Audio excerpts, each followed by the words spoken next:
Hello there, everybody, and today I'm doing a very special review out of randomness. I'm going to be reviewing my first Studio Ghibli film, that being From Up on Poppy Hill. So this isn't the first Studio Ghibli film, this is my first review, that's what I meant. So, Studio Ghibli is a very important filmmaker because he has made so many good anime movies. And without this, we don't know where anime would be today. It has such an amazing craft that each scene feels like a piece of art. And it took a long time to do scenes like this. Like any scenes in Studio Ghibli, that it just, a few seconds scene probably took hours just to make. And that's reasons why I respect Studio Ghibli for this style of animation. A lot of people are unfortunately making AI videos or photos of Studio Ghibli. It's a huge bummer because, I don't know, because Studio Ghibli puts a lot of effort into their movies. But that feels like it's a different topic in itself. But I'm reviewing this movie. So it's about a group of high schoolers that are trying to save their clubhouse from getting demolished by some businessmen who want to take over it and turn it into something else. So the group of teens decide to work hard to rebuild their clubhouse and keep the past alive. So this movie is definitely very interesting because of the style of animation, like I said. It just, the way the city looks, it looks amazing. It takes place in the 60s, so about, probably after the war. But it's not based off a true story. It honestly could consider to be a true story. I could see something like this happening in a movie.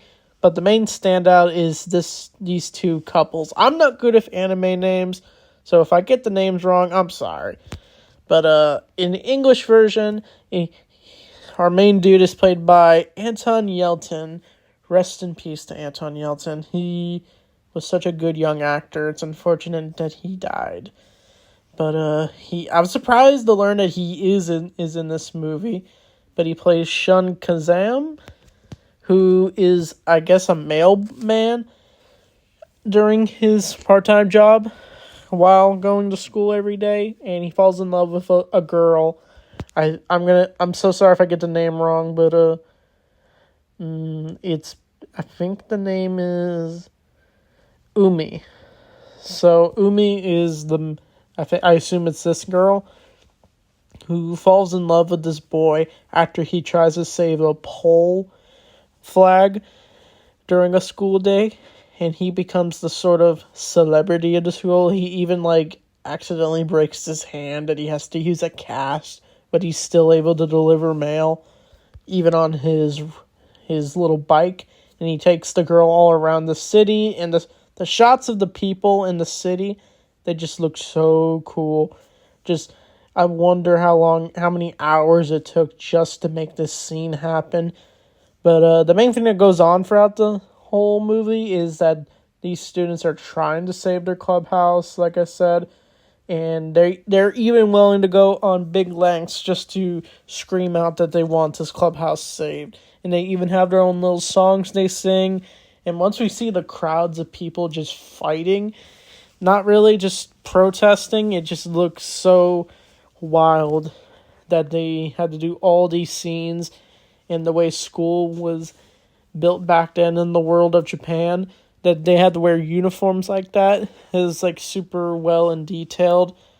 But the main thing that does go on in this movie is we get more of a backstory between these two, because there's a lot of mystery behind their relationship. But it all comes together in a really good plot twist where it's revealed that the two are related because their parents dated or married, I'm pretty sure, but they got separated because of the war, but they were able to give birth to the two. And when they start to piece together what's going on, the movie just becomes a big love story, and it becomes a drama. And the scene where the girl finds out about her biological parents. She goes up to her adopted parents and she learns the truth and she embraces it and just cries. And that scene was definitely meant to be heartbreaking. But the man ends up learning about his father at the end, who turns out he's able to figure it out through old photos that he finds when they visit each other at their houses. But he finds out about his father at the end. Once the clubhouse is saved by the mayor, they are able to convince the mayor that they can save the clubhouse for good. And of course it's saved and they embrace the new clubhouse that looks very nice looking, and then they even sing at the end. But our main dude ends up meeting with the main captain. I'm jumping a bit, but he ends up finding out about his father, and the movie ends in a very nice note, as our characters have moved on from what their futures could be, as they realize that high school could be coming to an end for them in the far future. But it ends on them on boats, and we get a bunch of beautiful shots of the sky. That's the one thing I really like about this movie. But the movie does end on a good note. So, yeah, this movie was definitely really beautiful. It was slow for me to watch, but I can easily piece together what's going on, since this movie is only an hour and a half. But definitely check out Studio Ghibli's From Up on Poppy Hill.